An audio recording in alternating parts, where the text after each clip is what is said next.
Buenos días. Pues muchas gracias a CENAPRED por esta invitación.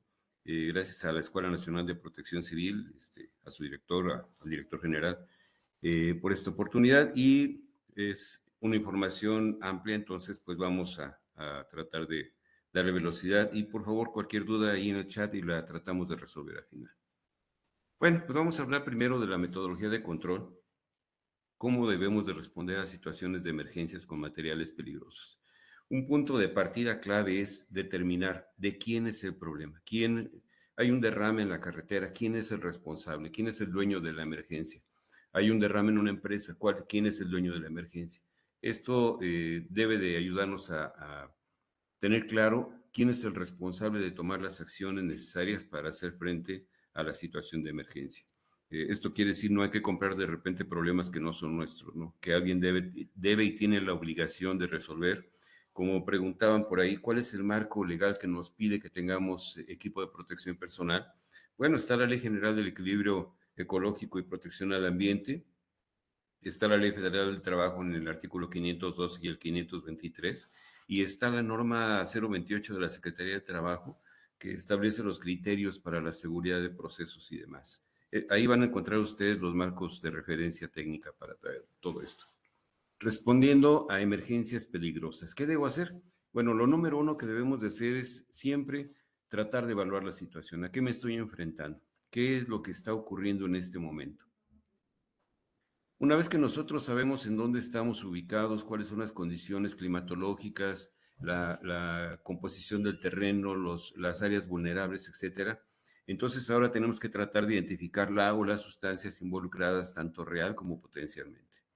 Puede haber una volcadura sin evento, como decía el ingeniero, pero existe la posibilidad de que se fluya el producto o que se vea expuesto a un esfuerzo térmico, por ejemplo, si hay un incendio adicional.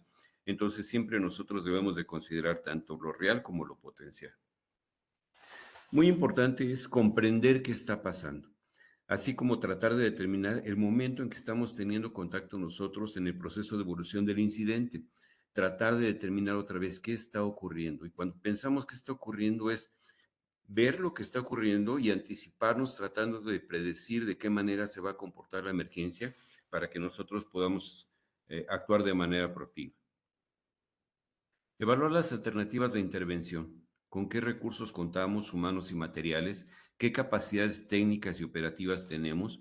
Y, como bien dijo Martín, eventualmente determinar si es viable nuestra intervención o la mejor intervención es no intervenir.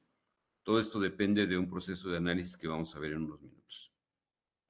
Siempre es importante determinar con claridad un objetivo en base al momento de contacto y análisis de recursos y la situación. Eventualmente me toca ver personas ya con su traje encapsulado, consumiendo aire, y todavía no hay una línea de descontaminación, todavía no está implementada las zonas de aislamiento, y ya van a entrar, aunque no saben a qué van a entrar. Antes de hacer cualquier cosa debemos de tener muy claro cuál es el objetivo táctico de entrada, a qué nos vamos a meter, qué es lo que se espera que hagamos y cómo beneficia esto al control de la emergencia en general. Implementar tu despliegue táctico. Despliegue táctico implica desplegar los recursos con los que contamos, iniciar medidas de protección, medidas de seguridad, pero también contar con los servicios de soporte como pudiera ser un área de rehabilitación, equipos de intervención rápida, el área de descontaminación perfectamente establecida y lista antes de que demos un paso en la zona caliente. Todo esto tenemos que tenerlo ya listo para poder implementar. Desarrollar e implementar el plan de descontaminación cuando ésta sea necesario. No siempre es necesario descontaminar, pero si es necesario descontaminar, pues vamos a ver un poquito más adelante cuáles serían las recomendaciones para poder hacer este proceso de descontaminación.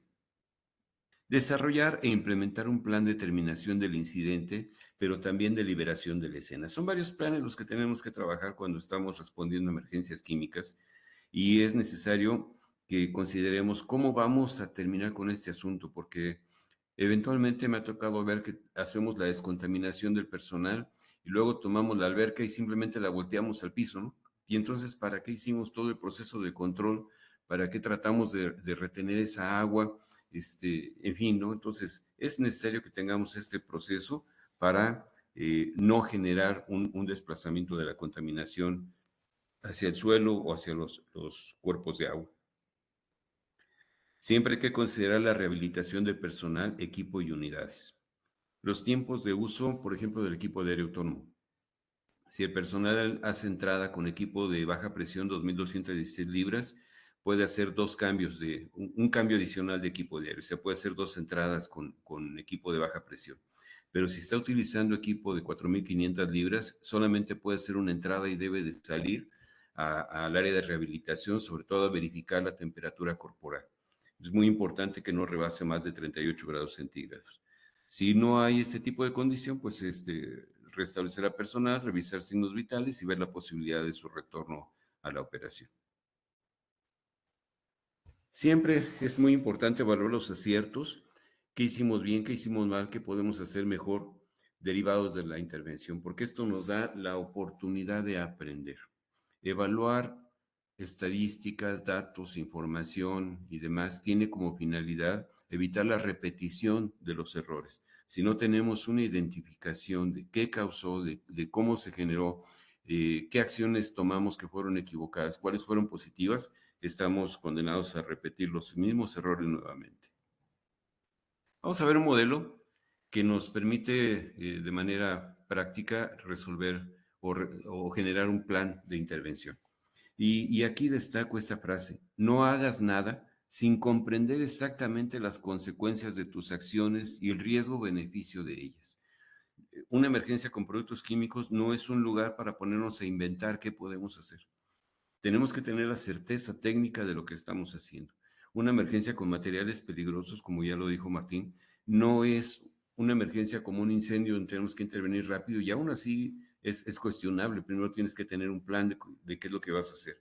Pero es importantísimo que no te aventures a hacer cosas que no tienes la certeza de cuál va a ser la consecuencia o el resultado de este proceso. Y nosotros en este modelo establecemos las siguientes etapas. Primero tenemos la etapa de esfuerzo, tenemos la etapa de rotura. Una vez que el esfuerzo, que puede ser térmico, químico o mecánico, afecta en el contenedor de la sustancia, se puede generar una rotura. Esa rotura puede generar una fuga. Esa fuga puede producir una dispersión de la sustancia. Esa dispersión puede generar un contacto con un sistema afectable. Ese contacto puede generar un daño en el sistema afectable y esto puede generar un efecto de cascada. Entonces, este es el momento en el que nosotros llegamos. ¿En qué momento estamos llegando nosotros? Pues si nosotros estamos llegando en el momento, por ejemplo, de esfuerzo, habrá que hacer lo posible para tratar, si es un esfuerzo térmico, de mover el contenedor afectado por el esfuerzo térmico, por ejemplo, un incendio y que esté calentando un tambor. Si hay un derrame de ácido clorhídrico y está afectando a otros contenedores que contienen bases o otro tipo de sustancias, podemos hacer una movilización del contenedor si se puede, y si no, tratar de tomar acciones para reducir presión hidrostática, etcétera, ¿no? Entonces, este esfuerzo, si no lo contenemos, va a generar una rotura o va a generar una fuga. Y las acciones tácticas que vamos a desarrollar, dependiendo del momento de contacto, son las recomendaciones que nosotros tenemos que integrar en nuestro plan de acción del incidente. Entonces, primero comenzamos con el proceso de identificación. ¿Qué es lo que está involucrado? ¿Qué sustancia o sustancias están involucradas? ¿Qué características y propiedades fisicoquímicas tiene? Y aquí voy a hacer un paréntesis. Vimos con Martín la necesidad de conocimientos para el manejo de este tipo de emergencias. Sin duda que conocer las propiedades fisicoquímicas de las sustancias es el punto determinante para establecer el posible comportamiento de la sustancia. Una sustancia con una densidad de vapor elevada va a mantenerse a nivel del piso.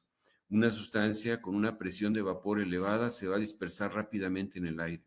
Una sustancia que sea polar o no polar va a tener una disolución en agua o no. Entonces, nosotros tenemos que tratar de determinar con qué nos vamos a enfrentar en la emergencia.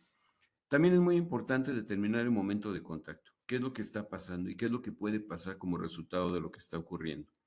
Si es un tambor o es un tanque de almacenamiento y el dique está incendiado, pues obviamente tenemos un sobrecalentamiento del tanque y eso puede generar una expansión, un incremento de la presión, una expansión de volumen y esto nos puede generar un estallido del tanque, ¿no? ¿Qué hay que hacer? ¿Con qué prioridad? ¿Quién lo va a hacer? ¿Cómo lo va a hacer? ¿Y con qué se va a hacer? Ese es parte del plan de atención del incidente y depende completamente del momento de contacto. ¿Qué acciones de seguridad tengo que tomar en la escena? ¿Cómo voy a evitar mayores daños a más personas afectadas? ¿Cómo voy a proteger a los respondientes? Y aquí hay un principio que se llama ALAR, que quiere decir tan bajo como sea razonablemente posible, que vamos a comentar también más adelante. ¿Qué asignación táctica voy a hacer? ¿Qué modos de operación ofensivo, defensivo, transicional? ¿Qué despliegue táctico requiero? O a lo mejor no requiero hacer nada y retirarme del lugar. Entonces, una vez que yo tengo definido cuál es el problema, qué es lo que hay que hacer y con qué prioridades, quién lo va a hacer, cómo lo va a hacer y con qué lo va a hacer, ya tengo un plan de acción del incidente. Y entonces ese plan tengo que implementarlo. Pero así como lo voy implementando, voy monitoreando constantemente los efectos de las acciones que establecimos sobre el control de la emergencia y haciendo los ajustes pertinentes durante este proceso. Mi plan de descontaminación debe prepararse junto con el objetivo táctico de entrada. De hecho, la regla es nadie puede poner un pie dentro de las zonas de operación, zona caliente, zona tibia, si no está implementado el área de descontaminación. ¿Qué tipo de descontaminación puedo hacer? Pues ya mencionamos emergencia, descontaminación de emergencia, descontaminación masiva o descontaminación técnica. La descontaminación del área también debe ser considerada, no solamente los equipos, unidades y materiales, también tenemos que considerar la limpieza en el lugar donde pudiera haber un derrame, la posible penetración al piso o la afectación de cuerpos de agua. Debo de considerar también la desmovilización, cómo retiro todo mi despliegue táctico, la rehabilitación y liberación de la escena, la preparación para una limpieza profunda, la rehabilitación, reposición de equipos e insumos, la revisión médica y el seguimiento a posibles exposiciones. Y finalmente, ¿qué aprendimos y qué debemos de reforzar en nuestros procesos de respuesta para garantizar que en caso de presentarse una nueva emergencia, vamos a tener las capacidades, los conocimientos y las habilidades para responder a la emergencia? Entonces, si yo tengo un esfuerzo térmico, tengo un daño en el recipiente, una fuga, una dispersión, el contacto o el daño, debo tener acciones específicas como es el relevar el esfuerzo, retirar o enfriar el contenedor, daño en el recipiente, sus partes, eventualmente una rotura. Es posible que podamos hacer con seguridad el cierre de una válvula, hacer contención de fugas, trasvase, hacer una liberación de la sobrepresión, prevenir la falla mecánica o evacuar si el recipiente ya está presentando signos de leve o de una falla catastrófica. Si es una fuga, puedo ventilar la fuga, tapar la fuga, mitigar la presión hidrostática, evacuar, hacer control de fuentes de ignición o enfriar el tanque. Si tengo una nube, entonces puedo dispersar la nube, reducir espacios de alta concentración, ventilar zonas bajas, monitoreo constante. Si la fuga encendió, controlar fuegos colaterales y estimar dimensiones e impacto de una posible nube tóxica. En caso de que ya haya contacto, tenemos que brindar apoyo vital, triage, evaluación de posibles daños, control de incendios colaterales, revisión del posible impacto de las ondas de sobrepresión. Y si ya hay un daño, aplicar técnicas de búsqueda y rescate de víctimas, soporte básico de vida, evaluación de daños, prevención del efecto cascada. En el efecto cascada es importante hacer identificación de daños estructurales, aseguramiento del área para prevenir más lesionados y daños, identificar existencia de otros tanques o recipientes que pudieron verse expuestos a un esfuerzo resultado de este incidente. Tenemos que tener un plan de acción del incidente y este plan se desarrolla, por favor tome nota, uno, ¿cuál es el problema? ¿Cuál es el problema? No es una descripción de lo que está ocurriendo, sino de lo que potencialmente puede ocurrir. Por ejemplo, tenemos una fuga de gas. ¿Cuál es el problema? ¿La fuga de gas o la posible formación de una nube explosiva? Si nosotros tenemos esa óptica, seguramente vamos a cambiar nuestros protocolos. Me ha tocado ver protocolos donde dicen en caso de una fuga de gas, el personal de la brigada ingresará con el equipo de protección pertinente para poder identificar el punto de fuga y cerrar las válvulas. No, no. porque la posibilidad de que esa fuga de gas encuentre una fuente de ignición puede ocurrir en cualquier instante y no hay equipo de protección personal que los proteja. Entonces, ¿qué tenemos que hacer? Tomar una acción defensiva, cerrar el paso del tanque de gas desde afuera, evacuar a toda nuestra gente prácticamente al mismo tiempo que hacemos las dos cosas y esperar que no haya una fuente de ignición. Y si ocurre una fuente de ignición, ya tenemos a la gente afuera. Una vez que yo ya sé cuál es el problema, lo siguiente es definir qué cosa hay que hacer, con qué prioridad. Y aquí tengo que recordar mis tres prioridades tácticas. La prioridad táctica número 1, proteger vidas, incluyendo la nuestra. La prioridad táctica número 2, el control de la emergencia, la estabilización de la escena. Y la prioridad táctica número 3, la protección al medio ambiente y el cuidado de los bienes materiales. En ese orden, entonces no se vale por estar protegiendo bienes materiales arriesgar el control de la emergencia. Y no se vale por tratar de controlar la emergencia, y fíjense bien, esto es bien importante, no se vale poner en peligro vidas. Una vez que ya sabemos qué tenemos que hacer y con qué prioridad, ahora tenemos que establecer quién lo va a hacer, cómo lo va a hacer y qué necesita para poder hacerlo. ¿Cuál es el mejor momento para hacer un plan de acción de incidente? Si estás en una industria, entonces, por favor, toma tu análisis de riesgos, identifica las sustancias que tienes, por ejemplo, ácido nítrico, y determina qué probabilidades tenemos de un derrame, de un sobrecalentamiento del ácido nítrico, qué puede ocurrir. Y en base a eso define qué hay que hacer y con qué prioridad. Y luego establece quién lo va a hacer, cómo lo va a hacer y muy importante, qué necesitas para poder hacerlo, porque ahí te vas a dar cuenta que no cuentas con trajes antiácido, aquí te vas a dar cuenta que solamente tienes 2 equipos de aire autónomo que no te van a servir para nada. ¿Y por qué? Pues porque simplemente no vas a tener forma de continuar con tu operación. Y hoy te vas a dar cuenta que no tienes material para absorber o retener el material, no va a ser una neutralización. Entonces, es muy importante, los planes de acción del incidente en las industrias y aún en los cuerpos de bomberos se hacen antes, con anticipación. Muy probablemente a la hora de la emergencia real tengas que hacer ajustes, pero no es lo mismo hacer ajustes que empezar a planear todo desde cero. ¿Quién te puede ayudar en este proceso de planeación? Dentro del sistema de comando de incidentes está el área de planeación, que es la responsable de identificar las hojas de datos de seguridad e interpretar la sección que menos utilizamos de la hoja de datos de seguridad, que es la 9, donde vienen las propiedades fisicoquímicas que te van a decir qué va a hacer la sustancia, cómo se va a comportar y qué necesitas conocer y controlar para este proceso. Una vez que ya definí qué hay que hacer, recuerden, voy dándole prioridad. Todo de esa lista de 10 cosas que hay que hacer, lo número 1 es proteger la vida, entonces tiene una prioridad alta. Estabilizar y controlar la emergencia tiene una prioridad media y proteger el medio ambiente y recursos materiales baja. Entonces, en ese orden vamos a seguir. ¿Qué hay que hacer entonces? Enfriar el contenedor. ¿Cuál es el riesgo involucrado de explosión? ¿Con qué prioridad lo manejaríamos? Pues depende del proceso, pero en esencia yo lo pondría como alto, ¿no? Evacuar a las personas ajenas, pues alto también, ¿verdad? Apagar el incendio que genere calor, ese puede ser media. Evitar la contaminación, sin duda será 3. ¿Quién lo va a hacer? ¿Tengo las personas suficientes y las personas capacitadas para hacer la tarea que les quiero asignar? ¿Cómo lo va a hacer?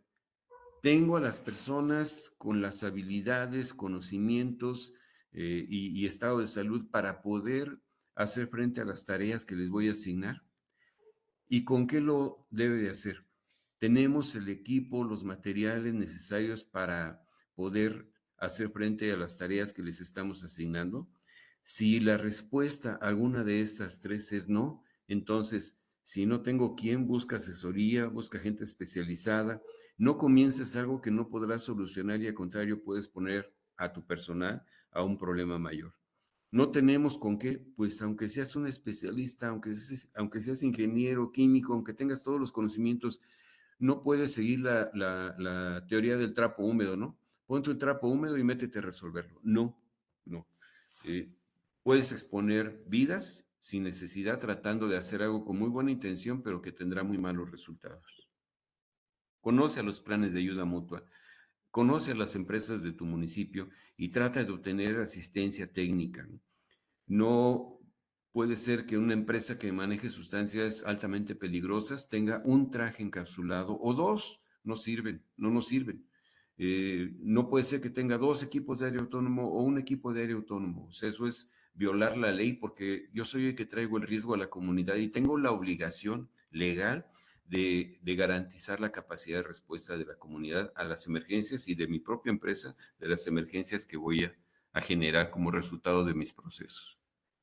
¿Quién responde? ¿Es una brigada industrial? ¿Cuentan con un plan específico de respuesta, o sea, un plan de acción del incidente? No, pide apoyo externo, hasta ahí llegaste. Sí, aplica el plan y utiliza el equipo que ya tienes preparado para esto. Responde bomberos, ¿cuentas con personal y equipo especializado? No, aunque te cueste mucho trabajo, pide apoyo especializado. No trates de hacer algo que no estás o capacitado o equipado para hacer. Sí, aplica el plan y aplica el equipo que tienes. Contratista especializado, pues aplica el plan y el equipo que necesitas. Servicios de emergencia no especializados, pide apoyo especializado. Eres paramédico y llegas a una emergencia donde hay un paciente involucrado con sustancias químicas, pues te aguantas y no te metes hasta que no te lo entreguen. Descontaminado y listo para entrar. Porque meterte y sacarlo puede significar que te habías expuesto a una situación que pueda costarte la vida o causarte un daño permanente o matarte simplemente. Cuando nosotros hablamos de propiedades fisicoquímicas, entonces nosotros estamos hablando de esto, miren.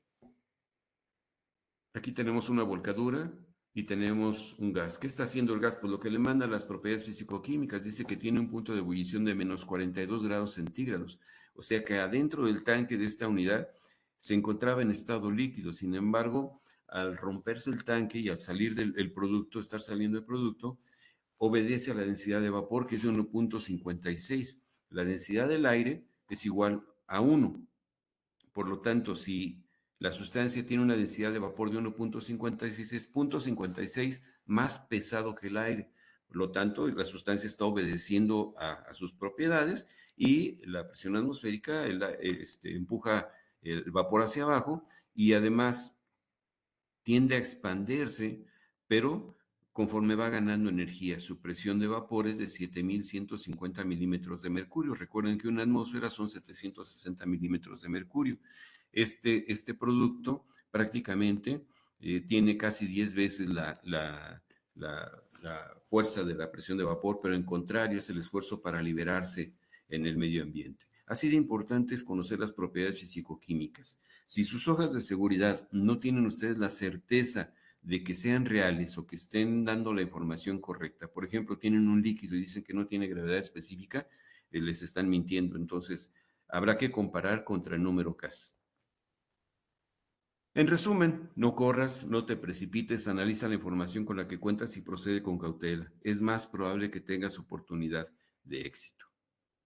El plan de emergencia entonces debe de considerar el proceso de identificación donde vemos el nombre o nombres de las sustancias. Cuando es una mezcla vamos a tener diferentes nombres de sustancias y diferentes números CAS en la sección 2, 3, perdón. El estado físico está en estado líquido, sólido, gaseoso, cómo se encuentra, su temperatura de ignición, la temperatura de ebullición, a qué temperatura prende, a qué temperatura hierve, cómo se comporta con respecto al agua. La gravedad específica nos dice si la sustancia, si el agua tiene una gravedad específica de 1 y la sustancia tiene 0.76, esta sustancia va a flotar sobre el agua. Si la sustancia tiene una gravedad específica de 1.72, entonces la sustancia se va a hundir dentro del agua, ¿no? Y eso me va a permitir establecer si puedo apagarla con agua, si no la puedo apagar con agua. ¿Qué pasa con los hidrocarburos? Generalmente la molécula es más ligera que la del agua y entonces flotan sobre el agua. Tengo que identificar qué técnica voy a aplicar en base a esto. Su densidad de vapor, como ya lo comentamos en el ejemplo anterior, la presión de vapor que ya comentamos también, el potencial de hidrógeno. Recuerden que la escala va de 0 a 14, el 7 es el punto medio. Una sustancia entre 14 y 0 es una sustancia ácida, una sustancia de 7 a 14 es una sustancia base, corrosivas, irritantes en el caso de las bases. El rango de inflamabilidad, que es el porcentaje de vapor de la sustancia mezclado con aire y que en el rango adecuado va a sostener la combustión. Es también muy importante. Sustancias con un rango de inflamabilidad muy bajo, como de 1%, quiere decir que hay 99 partes de aire y una parte de la sustancia, y con eso es suficiente para que prenda. Entonces, hay que tener mucho cuidado con esto. Polaridad o no de la sustancia. ¿La sustancia se disuelve en agua o no se disuelve en agua? Si yo le voy a utilizar una espuma AFFF, por ejemplo, a una sustancia polar, entonces lo que va a pasar es que mi espuma se va a cortar y va a desaparecer. Simple y sencillamente no me va a funcionar. Tengo que utilizar una espuma 3x3 o utilizar una ARR. La solubilidad, clave para la descontaminación, con qué se disuelve este material, el tipo de contenedor, tratar de determinar y predecir el probable comportamiento de la sustancia y del contenedor ante el esfuerzo aplicado, y qué haría si tiene contacto, las precauciones a tomar, el equipo de protección personal y el modo de proceder. Aquí empezamos a desarrollar nuestro plan de descontaminación en base a las propiedades, como ya mencionamos. Determinar el momento de llegada. ¿En qué momento llegamos? En el esfuerzo mecánico, térmico, químico, cuando hay una rotura, una fuga, dispersión, contacto o daño. Y en base a eso tenemos que responder, ¿y a qué vamos a entrar? ¿Qué es lo que vamos a ocupar? Eso nos lleva a desarrollar el plan de atención del incidente. ¿Qué seguridad tengo que tomar en la escena? El aseguramiento del perímetro, la ubicación colina arriba, viento a las espaldas, establecer una zona de aislamiento inicial, la zonificación de áreas de trabajo, área caliente, área tibia, zona fría, corredor de reducción de contaminación, esas son las zonas de trabajo, la implementación del plan de descontaminación, la definición del equipo de protección personal necesario, medidas de prevención de la dispersión. Oye, no sé qué equipo de protección personal usar, no estoy muy seguro, llévate el encapsulado, no más vale que sobre la protección en lo que te plante. Y además, la mayoría de las empresas solamente tienen equipo A, las que tienen. Evitar daños mayores como es la dispersión accidental, lesiones por contacto, daños por contacto, reacciones químicas accidentales, reducir el número potencial de víctima y determinar qué tipo de equipo de protección personal es el adecuado. Los símbolos de los pictogramas se leen de izquierda a derecha, de riesgo primario a riesgo secundario, riesgo terciario. Cuando yo pongo todos los símbolos en un rombo y solamente le pongo una palomita para marcar cuál es el que yo creo, ahora díganme ustedes cuál es el riesgo prioritario o principal. No es posible determinarlo, y entonces puede ser que yo entre con la idea de que hay una sustancia que es venenosa, pero resulta que tiene un rango de inflamabilidad del 0.94, o sea, menos del 1%. ¿Cuál es mi riesgo principal? ¿Incendio o toxicidad? ¿De qué me debo de proteger? ¿Con un traje encapsulado o con un equipo de bombero y aire autónomo? Tengo que implementar mi plan de atención del incidente. Tengo que establecer con claridad cuál es el verdadero problema, las acciones, asignar tareas, asignar recursos humanos y materiales, implementar mi sistema de comando de incidentes, mi despliegue táctico, mi sistema de conteo rápido, contar con un plan para la atención del incidente, llevar un registro cronológico y control de las tareas asignadas es muy importante. En este registro debe estar la ubicación del personal y las tareas asignadas, quiénes son y a dónde están. Y conforme nosotros vamos aplicando objetivos tácticos y se van resolviendo o no se pueden resolver, nosotros tenemos que ir haciendo ajustes en el plan tanto como sea necesario. Entonces la pregunta, ¿cuál es el problema? Tiene que hacerse cada 5 o 10 minutos o cada que se complete una acción táctica específica. Mi plan de descontaminación implica tener el área lista de descontaminación. Ya les dije antes de que nos metamos. Preparar la descontaminación técnica, que es la que aplicamos en base al análisis de propiedades, la descontaminación de emergencia y o la descontaminación masiva. Y tener todo listo. ¿Con qué se lava? ¿Con qué se disuelve? ¿Qué necesito para descontaminar? ¿Cómo vamos a contener el residuo? ¿Qué vamos a hacer con el residuo? ¿Es viable la descontaminación? Porque hay sustancias que simplemente son tan peligrosas que no vale la pena intentar descontaminar el equipo. Tenemos que contar con ese plan, implementar los procedimientos, materiales y equipos para descontaminar antes de entrar. Eso es nuestro plan de atención de emergencias. Así es como nosotros tenemos que atender una emergencia. Y vamos a hablar ahora de descontaminación. ¿Cuál es el objetivo básicamente de la descontaminación? Es la prevención de la dispersión accidental del contaminante a otras áreas diferentes al punto donde ocurrió la emisión, fuga o derrame. Así, ¿ok? Prevenir, no remediar, la prevención de la dispersión accidental del contaminante. ¿Qué es descontaminación? Es el proceso de retirar de las personas, animales, medio ambiente, del equipo, de las unidades, de las herramientas y de los materiales, todo aquello que potencialmente pudo o estuvo en contacto con la sustancia, para prevenir daños al personal y para prevenir la dispersión de estos materiales fuera de la zona de control. Nada debe de salir de la zona de control, ¿ok? Es necesario concentrarse en tomar acciones que nos permitan prevenir o limitar los daños a las personas, retirar lo mejor que sea posible cualquier presencia de productos sobre personas, animales, ropas, trajes de entrada, equipo, materiales, medio ambiente y unidades. Limitar la dispersión accidental de los químicos fuera de las zonas de control. Evitar la contaminación de personal médico, policías, salas de hospital, ambulancias, por no hacer una buena descontaminación. Soy responsable como comandante de incidente de no mandar a un paciente impregnado con un pesticida o impregnado con alguna sustancia tóxica al hospital, y que el hospital pues es responsable de contar con los medios para descontaminar, pero sabemos que esto no pasa, como pude ver en los comentarios, y estoy totalmente de acuerdo. No sabemos qué hacer, y entonces corremos el riesgo de anular o contaminar el área de urgencias, la zona de choque, llevar la contaminación cruzada a los médicos, a las enfermeras, a los paramédicos, por supuesto, de anular una ambulancia o producir un accidente en la ambulancia porque simplemente no tomamos la molestia de informar al personal que se llevaba al paciente que el paciente tenía, que estuvo contaminado, o no se hizo una buena descontaminación de emergencia.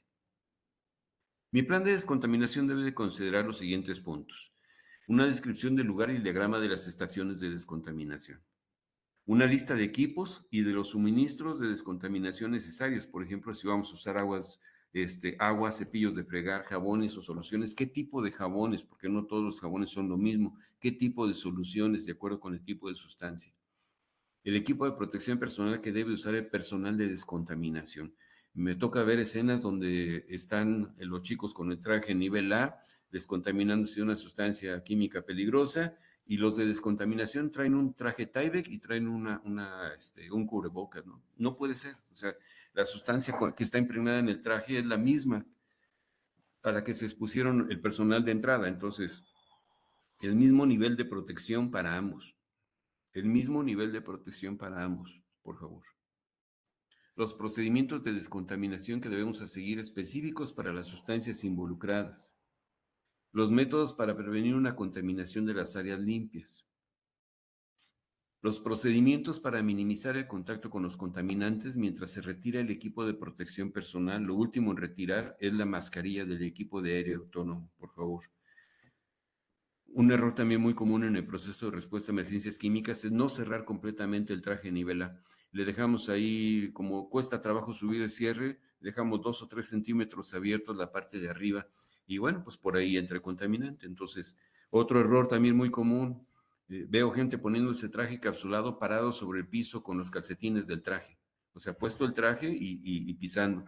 Y si hay una piedra, si hay algún material o algo, se puede perforar el traje y adiós su inversión de 50 a 60 mil pesos, ¿no? Dependiendo del traje que tengan.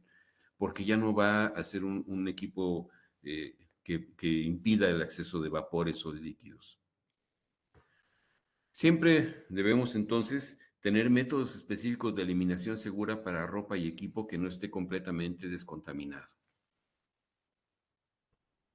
El plan para la evaluación y revisiones cada vez que se cambia el tipo de equipo de protección personal o las condiciones del lugar, o bien cuando se reevalúan los peligros del lugar en función de la información nueva que va ocurriendo. Por ejemplo, que no habíamos visto que había otra sustancia involucrada, y en ese momento nos dicen, oye, pues ya cuando entramos nos dimos cuenta que teníamos ahí presencia de ácido clorhídrico, ¿no?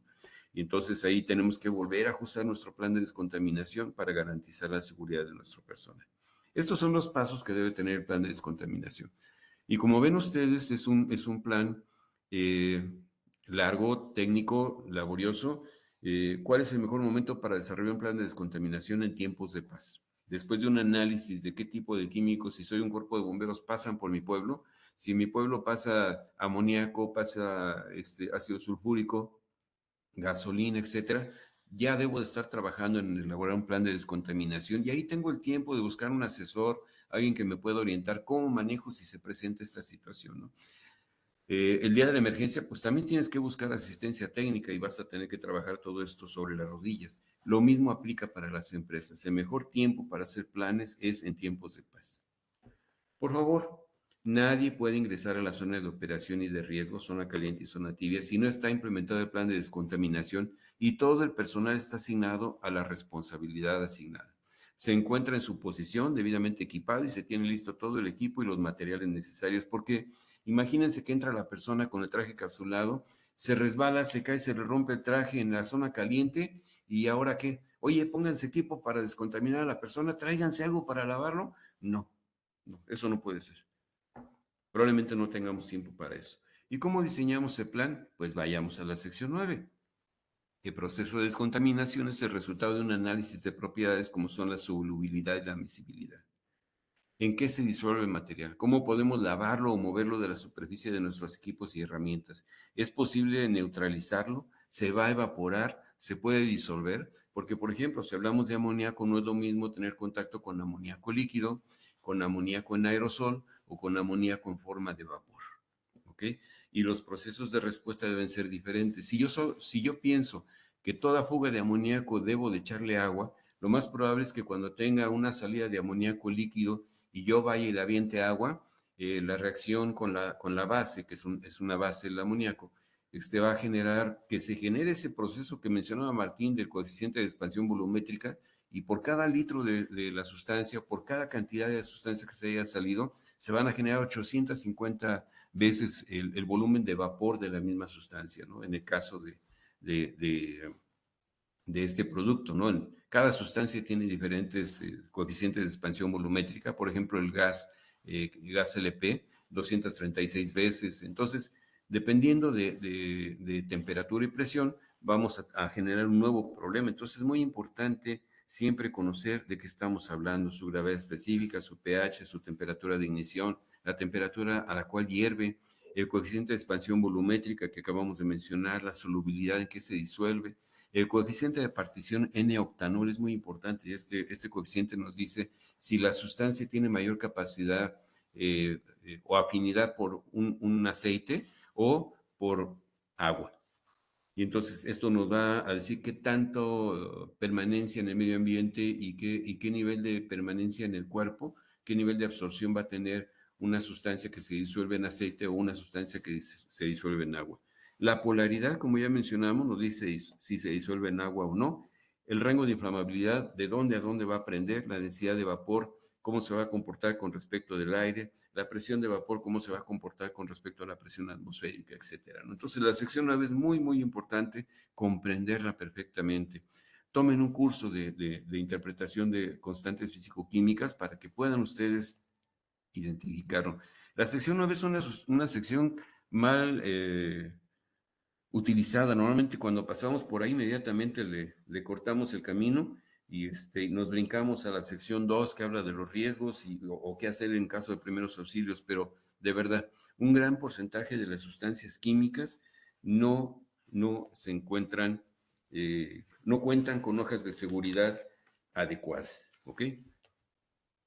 El agua no es siempre la solución para todos los químicos y en muchos casos puede ser contraproducente.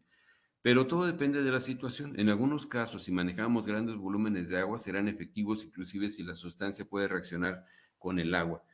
Pero tenga mucho cuidado con qué hacemos con el agua residual. ¿A dónde le echamos? Nada de echarle en el piso, por favor, es un residuo peligroso. ¿Qué tipos de descontaminación tenemos? Técnica, de emergencia y masiva. ¿Y por qué tiene un apóstrofe la masiva? Porque se está evaluando la efectividad de la descontaminación masiva y se está considerando su utilidad o no. Pero vamos a conocerla. La descontaminación técnica viene prácticamente de hacer ese proceso de evaluación en base a propiedades fisicoquímicas y las propiedades peligrosas de la sustancia.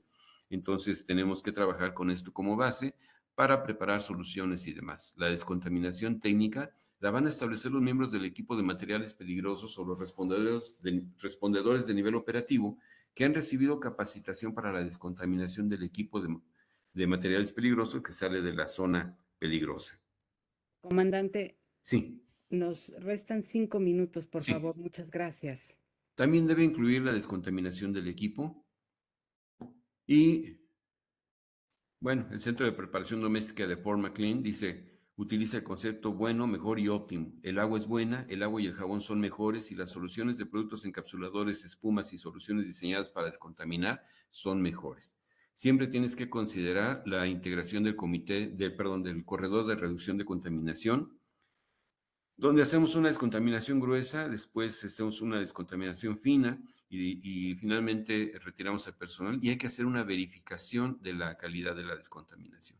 En la descontaminación de emergencia, pues lavamos a la víctima lo mejor que se puede, se retira la ropa que normalmente representa un 90% de la contaminación y checamos también el proceso de descontaminación. Lavamos a la víctima, le quitamos la ropa exterior, lavamos nuevamente a la víctima y en la descontaminación masiva hacemos limpieza mediante agua y jabón, haciendo uso de mangueras contra incendio, boquillas de monitores en las escalas, sobre las personas que han sido expuestas. Hay que lavar a la víctima mientras aún tenga la ropa exterior, quítenle la ropa exterior a la víctima y siempre tenemos que tomar en consideración que esta descontaminación no es tan detallada y efectiva como la descontaminación técnica. Hay que informarle esto al hospital y recuerden otra vez, retirar siempre la ropa. Toda persona contaminada con químicos debe ser desnudada antes de someterla a agua. Ya hubo un caso de una persona que se contaminó con ácido sulfúrico concentrado y se incendió la ropa. Consideren bolsas de basura para poder cubrir a las personas. Avisen al hospital la situación. Y muy importante el concepto oral. Siempre hay que evitar caminar, arrodillarse o pasar encima o a través de la nube. Tocar. Siempre tenemos que mantener nuestro nivel de exposición tan bajo como sea razonablemente operable. Hay otras alternativas, descontaminación húmeda como la que hablamos, descontaminación seca cuando usamos un ventilador, descontaminación química, que hay que evaluar muy bien si es pertinente y si el químico que utilizamos para neutralizar es adecuado y va a resistir el traje, y descontaminación con luz ultravioleta. Tenemos opciones como el anfoterol, el DCM, la difoterina, el policator, que son sustancias que básicamente van, en el caso del anfoterol, a hacer una encapsulación a través de micelas de la sustancia y van a llevar el pH, por ejemplo, en el caso de los ácidos, a 7 inmediatamente en fracciones de segundo. Obviamente son sustancias caras. Bueno, hidrocarburos con que los descontamino, con agua, detergentes industriales o solventes específicos. Siempre asegúrense que el traje sea resistente. Ácidos y bases, agua abundante con neutralizantes, por ejemplo, para ácidos o vinagre para bases. Siempre el principio es utilizar para ácidos fuertes bases débiles y para bases fuertes ácidos débiles, en una proporción siempre de 2:1. Compuestos organofosforados, pesticidas, agua tibia con detergentes enzimáticos. Eh, los compuestos son tóxicos, la descontaminación debe ser en áreas abiertas. Metales pesados, se pueden utilizar soluciones quelantes específicas que van a precipitar los metales pesados. Siempre hay que evitar la dispersión de partículas metálicas durante este proceso. Solventes polares, alcoholes o cetonas, agua con detergentes no iónicos o soluciones acuosas compatibles, checar la resistencia del traje. PCBs, pues ahí no les recomiendo que descontaminen nada, básicamente hay que disponer el traje. Tenemos detergentes enzimáticos, que tienen una cabeza hidrofílica, o sea que se disuelve en agua, y tienen una cola hidrofóbica, que no se disuelve en agua. Esto permite que se unen a grasas, aceites y suciedad, y van a ayudar a hacer un mejor proceso. Hay espumas especiales de descontaminación que nos ayudan para descontaminación masiva, por ejemplo, ¿no? Y también para descontaminación técnica. Bueno, recuerden, mi zona caliente, mi zona fría, mi zona tibia, y yo tengo que ir avanzando, saliendo de la zona del nivel de mayor riesgo al de menor riesgo para evitar la dispersión de la contaminación. Este es un arreglo de la zona de descontaminación, pero no tiene que ser exactamente. Ahí la parte que nosotros tenemos es en el pasillo de reducción de contaminación, tenemos en la parte de arriba el lado limpio, que es la zona de entrada a la zona de riesgo. Pero cuando ya voy saliendo con material contaminado, absorbentes, etcétera, voy depositándolos en el lado sucio. Debo tener contenedores ahí para ir depositando materiales, herramientas, paso a mis zonas de lavado, lavado grueso, lavado fino, y luego a mi zona de verificación, donde en ese punto de control voy a verificar si la forma en que hice las cosas fue correcta. Debo de tener un área de concentración de víctimas, el puesto de comando, el área de espera y el área de rehabilitación en mi zona de soporte. Eso debe estar afuera. Y ninguna persona que no cuente con el equipo de protección personal debe de estar allá adentro. Todos los procedimientos tienen que difundirse. Tienen que estar diseñados para proteger a la gente, prevenir la impregnación, prevenir la mezcla de sustancias incompatibles, evitar la transferencia y dispersión.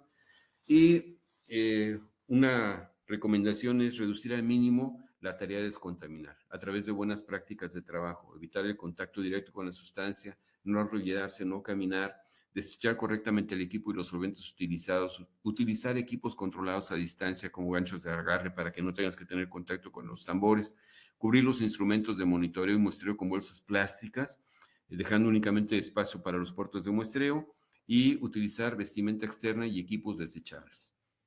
Los métodos de descontaminación entonces van a depender del material y de sus propiedades para poder utilizarlo. Si tenemos el lavado, el enjuague, disolver, raspado, cepillado, desinfección, neutralización, vaporización, hay una cantidad enorme de opciones. Absorción, adsorción, nada más una observación en absorción. Si utilizo un poliacrilato de sodio o de potasio, por ejemplo, para retener una sustancia, recuerden que si es un ácido va a mantener las mismas propiedades de corrosividad. Entonces, no porque tenga forma de gel, vamos a pensar que es seguro, ¿no?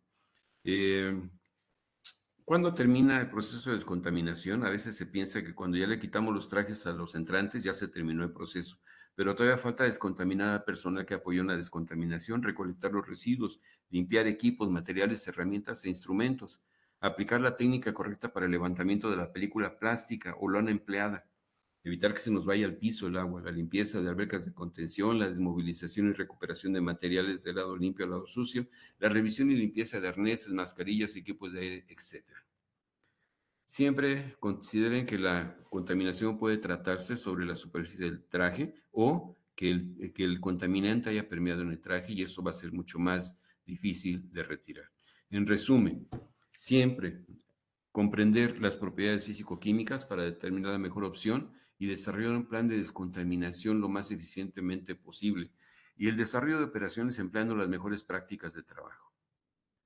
Si es posible, usar ropa desechable sobre el equipo de protección, porque eso nos va a permitir reducir la necesidad de hacer descontaminaciones más detalladas. Ante la duda de la peligrosidad de los materiales involucrados, opten siempre por pensar que es muy peligroso y utilicen el mayor nivel de protección posible. Nunca subestimes el riesgo. Y nada más comentarles rápidamente que el propósito del Comité Técnico de Bomberos es que toda persona que esté relacionada con la producción, transporte, transformación, almacenaje o respuesta a emergencias derivadas de sustancias químicas deberá contar con al menos el curso de nivel de operaciones.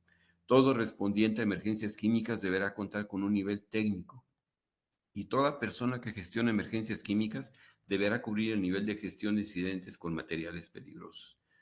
El Comité Técnico ha establecido objetivos específicos, que es establecer los conocimientos y destrezas para la formación de los respondientes a emergencias con materiales peligrosos en 3 niveles. El primer nivel, el de operaciones, que es la formación inicial, conocimiento general como primer respondiente.